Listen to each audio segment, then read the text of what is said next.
لا إله إلا الله محمد رسول الله لا إله إلا الله محمد رسول الله لا إله إلا الله محمد رسول الله محمد رسول الله لا إله إلا الله محمد رسول الله بسم الله الرحمن الرحيم السلام عليكم ورحمة الله وبركاته نبضي داوديال مeel kastoo aad joogtaan iyo hawl kastoo ahaysaan halkan aanu ku sugannahay waa xabaalaha galbeedka masallaha ku yaala ee magaalada Hargeysa koonfurteeda waxaanu halkaas kula kulannay maxamed ismaaciil guuleed oo loo yaqaano ama caan ku ah maxamed jacfaan maxamed waxa uu muddo ka badan 30 sanadood qodayay xabaalaha waxaana uu xafaar waxaana uu khibrad badan oo 30 sano ka badan u leeyahay sida xabaalaha dadka loogu aaso ee loo qodo ee markaasi xaaladooda loola socdo haddaba si aan taariikhdaasi iyo taariikho kale oo fara badanba wax ugu ogaano oo xabaalaha la xidhiidha waxaanu ku soo booqannay xaruntiisa oo uu degan yahayba isla markaasina maqsin uu uga dhisan yahay xabaalaha marka cabaar laga yaro durko maxamed jafcaan waxa aanu ugu horreyn weydiinay bal in uu nooga warramo taariikhdiisa uu xafaar ka soo ahaa waxaana uu ku jawaabay بسم الله الرحمن الرحيم اللهم صل على سيدنا مولانا محمد horta taariikhdan ku ahaa qodista xabaalaha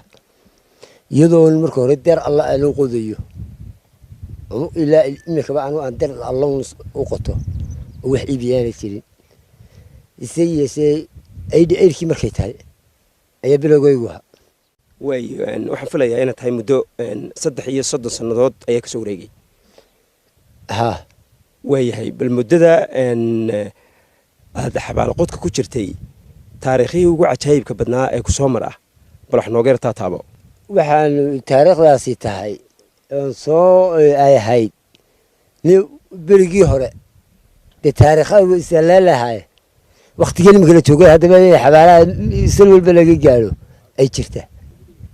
in ay jirta maanta wax walba laga ogaado hayse xabaaluhu ninba darajadu ilaahay ka bixiyo darajadu ilaahay ka bixiyo weeyaa marka khasooyinka xabaalaha iyo kulmay wax badan oo kala kulma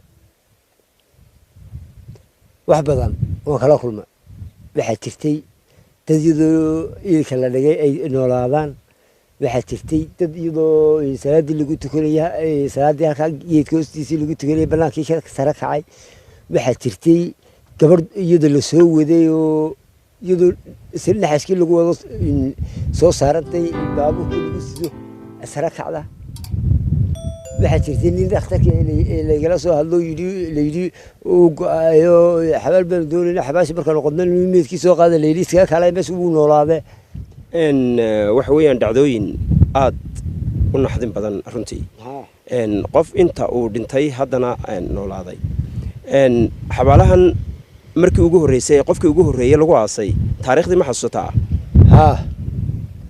2012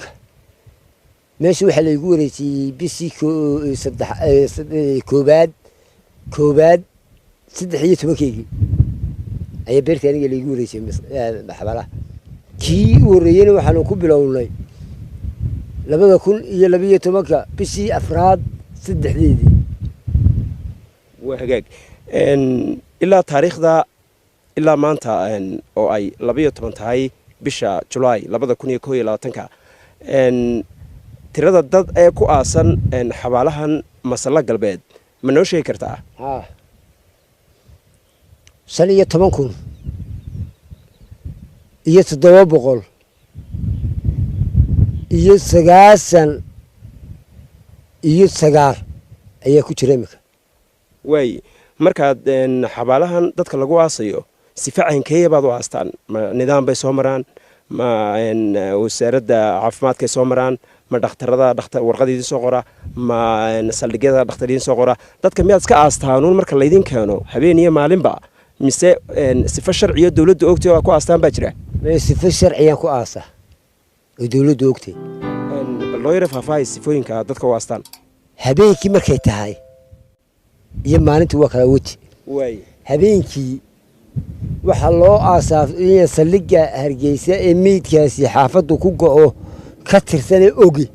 in warqad ka soo qaado warqad sharciyana la keeno ya واي waa habeenimada واي tamaalinimadana ay diiwaankii iyo buuggii yaalo waraaqda laga qorayo magacii oo saddexan iyo mas'uuliyaddii cid aan mas'uul hayna aanay aniga total iibay ma karno dhalinyariyo waxa midna aanan waxba u calaamadin ruux weyn oo mas'uul mooyaane waatahay ma jiraan dad xabaalaha sidan adigu aad ugu garbaxdo ee aad sheegtay inaad dar ilaahay uun hawsha u wado dad kale oo kala qayb qaato oo dhalinyaro ma jiraan oo xabaalaha sidan kula qodo oo qolka kula noolo ma jiraan ma dad halka igula nool ma jiree dad badan oo dhalinyaro waa yeel bale oo waxay kala qabtaa jira bal haddaad dhacdooyinkii ugu cajaa'ibka badnaa ee intii aad xabaalo qodaha ahayd kaa soo maray xabaalahan masalo galbeed bal 2 iyo 3 haddaad noo dulmarto iyo siday u dhaceen oon jeclaan lahayn wallahi horta deemicii jusooyinku waa farabaday bilaadanka ilaahay abuurayna markaynu eegno deeko wax qaadaso xabaalaha oo ku filan isi waxa jirta taniyo dadka noolaaday waan garta qof deysaguna ilka qaban waayo dibadda u soo tuurana waan arkay oo ilkiiba soo tuuro ilkiiba soo tuuro maxaad u jeedaa ma qof inta ilka la dhigay noolaaday maya mid ilku nacay oo iska soo tuuro mid ilku eegmeydkii marka ilka la dhigo xabaal baan qodma أنا كوفة فاهين حبال بنقض حباش إيه كيبا دفاستر له وحنو ميلكي هلا كانوا حباسي أنا قال ميلكي أنا إسكو قياسنا إيه أنا قال لي الميلكي لك هلاي أي حباسي تجناها سقريني تجناها سلبلي أي ما أنت إلا نقطة مركب ميلكي سلاقي لي وياي تاس ومد كمدا إن dhacdooyinka ka soo mara xabaalaha waxaan jeclaan lahaa bal dadka iyaga oo la kanfay la meeday xabaashi la keenay amaba ilkiiba lagu riday amaba lagu tukanay salaad jinaasadii ee noolaaday bal nooga shakay way jirtaa ninba jiray oo sidoo halka lagu tukanay sare kacay ya oo markii sheekhu Allahu akbar yiri التكبير دوري ساحل تهيل بعده الله صوته وسركعوا الله الله الله الله الله شيخنا كي قلتي مركا ميدكي بابا استاغي ميدكي استاغي واي اي تسوال خليا عيد صور بل naga sii dadkii meesha joogay xaaladdu sida ahayd marka xaaladdu waxa ahayd dadkii jamca meedkii ku tukanayay odagii meedkii masarakaco iimaamkii Allah Allah ma kaga dhigtay dabeet wala yaacay كنتاس الله يعي نكيو قاولنا وكذا عرر واي أمريكا كفتي يسكر هذا واي دبته أضيق سالدك تكسيتي أيو ديك كلا كساو سوق الصلاة واي سوق قاعك قاضية واي دبته واحد نقطي وشارك وصور راعه واي أضيق لي له هذا رنو يحمل ما سعون هالكل ما كسر راعي واي أنا أقول لما سعون هالكل ما كسر راعي واي odagii ilmu dagaalameyna gooybu ka qaato uu guntaday halkii uu dadka ka dib cararayay magaaladii halkuu cararayay halkuu laga soo qaaday uu cararo waa tahay waa dhacdo aad u xanuun badan runtii qof kasta oo islaamahina uu dareemayo xabaalaha marka ay dadku yimaadaan qof inaga mid ah xabaasha ay waqtigiisa dhamaaday la aasayo dad fara badan baa isugu yimaada qofkaasi caan ahaado ama qof caadi oo bulshada kamid ahaado dadku waxay isugu dul yimaadaan xabaalaha dushiisa dadkaasi siyaabo kala duwan iyo dhaqano kala duwan bay xabaalaha dushooda la yimaadaan bal ka waran inta badan markay dadku xabaalaha yimaadaan maxaad u soo jeedin lahayd talo oran lahayd talo waxaan leeyahay mid waa meydka midna waa dadka meydka wada mid waa meydkii meydkeed waxaa jira mutaqafla dadka ku dhinta meydkeed mutaqaflaha ku dhinta walaalayaal dib ha loo dhigo oo dadku dib ha u dhigaa waxaad leedahay waxaa dhici kartaba sida ninkii isagoo intuu dhintay markii lagu tukanayay istaagay oo kale iilka dhexdiisa nagaga soo mawtulqaf lahayd markaa isagaa taasi dabcan ha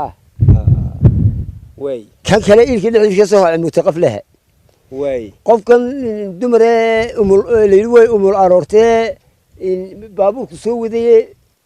waddada iyadoo lasoo wado sara kacday ee dadkii meydka hareeraha hayeenaha dhanka sise ka wada daatee hareeraha iska wada tuurana way jirta halkan uu ahaan jiray dugsigii xalana la odhan jiray iminkana dugsiga turkiga ku yaallo waxaa ku yaali jiray intaan iskuulka laga dhigsan xabaalo bal xabaalaha waxaad ka mid ahayd dadkii ka soo guray halkaas meelo kale ku soo aasay dadkii ku aasnaa bal nooga warran dadkaas xaaladooda dadka xaaladooda 3 nooc baan ku arkay 3 nooc ayaan arkay meyd sidii loo dhigay u yaalla waan arkay meyd sidiisii oo macalkafintiisii aan waxba taaban oo jirkiisu caali yahay waan arkay meyd dhankiiba ka soo jeestay oo iilkii la dhisay saa gacmaha ugu haya yah oo iska riixayo sidii wax soo noolaaday oo kale ah na waanu aragnay daaye markaa guud ahaan dadka reer somalilan intii dhimatay ilaahay ha u naxariisto inteena nool maadaama taariikhda xabaalqodka aad intaa ku jirtay ajalo badan oo go-ayna aad aastay maxaad soo jeedin lahayd maanta maadaama aad nasiib u yeelatay in telefishinka qaranka somalilan aad kala hadasho ummadda waxaan kala hadlayaa in horta meydadka iyo kolleyba xabaalu meel kastaba ha jiraane meel kastoo xabaali tahayba in hoos loo eego oo ummadda sicibka iyo dawladda iyo dadkuba ay waddooyinkoygii iyo dayrarkeyga iyo xabaalaha dayactirkooga ay dib u eegaan iyo wixii ilaahay wax u dhiibay hayaba waa tahay aad iyo aad baad mahadsan tahay maxamed ismaaciil guuleed oo maxamed jacfaan dadku ay u yaqaanaan ayuu ahaa ninkan aanu ku wareysanaynay xabaalaha galbeedka masallaha dushooda oo ah maamulaha xabaalahani aad iyo aad ayaad u mahadsan tahay